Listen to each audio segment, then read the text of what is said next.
Hey, I'm still not 100% sure I really want to climb on this. Some of y'all are saying yes, and some of y'all are saying, it's like, one thing's for sure, if I do wind up doing these videos, I have to have an overwhelming amount of tact, and I almost never have tact.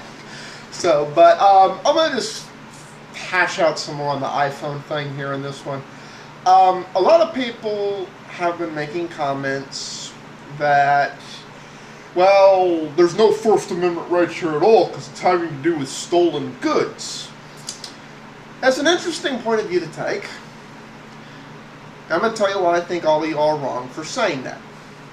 Question you need to ask yourself there is, did Gizmodo steal the phone? Now, there's debate whether or not it's stolen or found when you find a phone in a bar, but I think we can all agree that no one at Gizmodo had anything whatsoever to do with the actual act of finding the phone. It was just offered to them, and they chose to take the offer and acquire it. That's not stealing. And in the case of the press, it's not actually stolen goods. Okay, don't put words in my mouth. I'm not saying this, but I'm going to cite a historical example. For those of you who don't remember the Richard Nixon presidency, and I don't remember it either, but for those of you who didn't study history, you know, let's remember Deep Throat. For all intents and purposes, Deep Throat stole information and reallocated that information to a certain person of the press who then distributed that information abroad to the rest of the American people. People didn't know who Deep Throat was, and the reporter wouldn't say. If we're to follow the mentality that, well, if there's anything stolen involved, we shouldn't be doing this. You know, it's perfectly all right for the police to just go in there and go, blah, blah, blah. Then we're saying that we don't want anything like that to happen either. And for the most part, most of the American people would agree that ultimately that was a good thing for everyone. So, and I don't, for those of you on the global stage, because a lot of you have pointed out you're not in the States, I want to know what y'all thoughts are on that too. That you're like, well, that was about a president being crooked and corrupt, and this is about a piece of techno gadgetry. They're not even comparable. Well, here's the thing. You don't get to decide which story's big, which story's small. You don't get to cherry pick. You don't get to pick and choose what's big and small.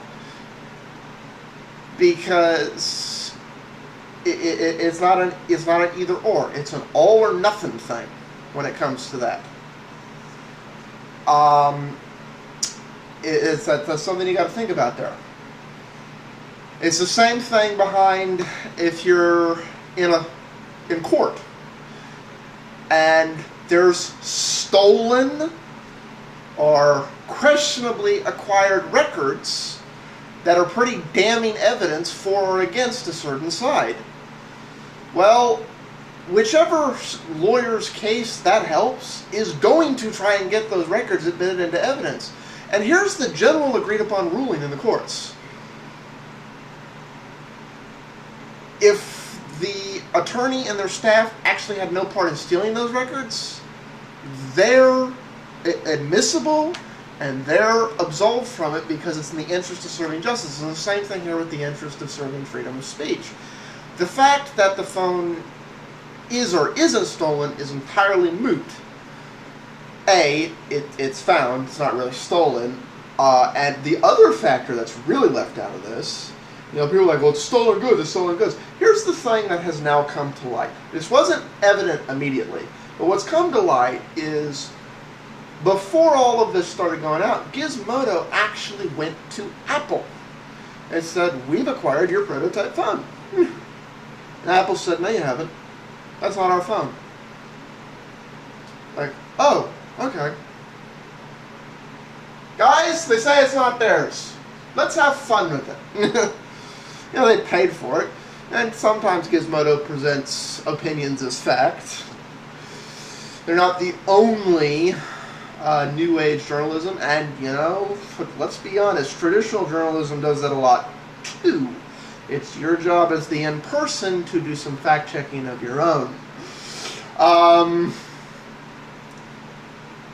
And it was only after, you know, leasing all this information, showing the thing and doing everything like that, then Apple claimed it's theirs. And very shortly after Apple claimed it's theirs and said, hey, we want it back, Gizmodo did give it back. They said, hey, okay, all bad. You said it wasn't yours, but you've changed your mind now. You officially say it is, so here you go. Here it is back. After that was when the cops came and raided this place and took all his computers. It is a First Amendment right, specifically in press. See, people, it's the other common people who like they're saying First Amendment and they're only thinking freedom of speech. I'm thinking freedom of the press. Yes, I don't have the right to walk into a theater and yell fire. Even though it's sometime in bad taste, the press does have the right to report on that tragedy I've caused by being a jackass. So, it's, you know, yeah, I'm aware that a lot of things get reported on. So here's the thing. Freedom of speech and freedom of the press isn't, well, I only think it should apply when I like the story or when I think the story was done ethically or when nothing I don't disagree with was done. When you start putting picks and chooses on that, you're not for it.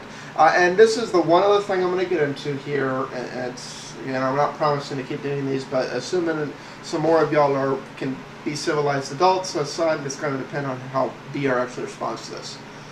BR Tidwell, you're actually making my point very much for me about one of the things I'm concerned about, and you didn't mean to.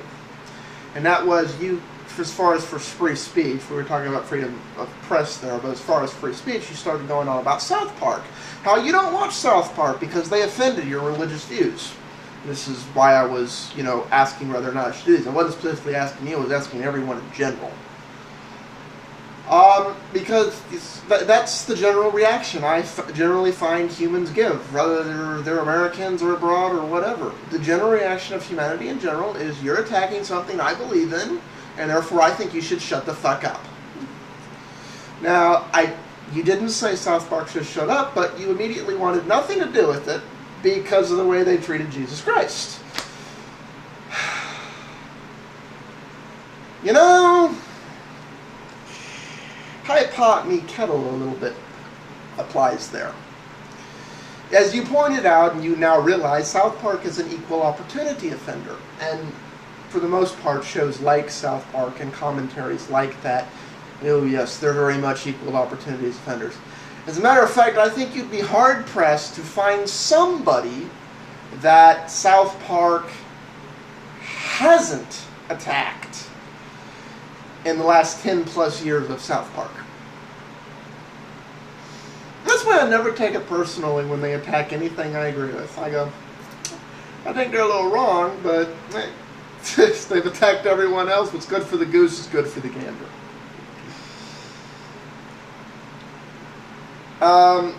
And if you don't have thick enough skin for that, it's a sad truth, but you really don't believe in those liberties at all. You just believe with them when they're convenient. I'm not saying that's the case with you, B.R. Tidwell. I'm just saying that's the general reaction of people in general. It's like your reaction was you're just going to walk away inside, and it's like basically you've missed the last 10 years of commentary South Park's been doing because you had thin skin on a core belief. That's really the exact opposite of what freedom of speech. It's, you know, that old line, to my dying breath I will defend your right to say what I disagree with, really is what the core value is there. And for the most part, people think that's wrong now. I think we've all lost because of that. But yeah, like I'm getting a little preachy here, I'm getting into topics I'm not sure I want to go on. We'll see what comes off through this week here, because I am going to make enemies doing that. Peace out all.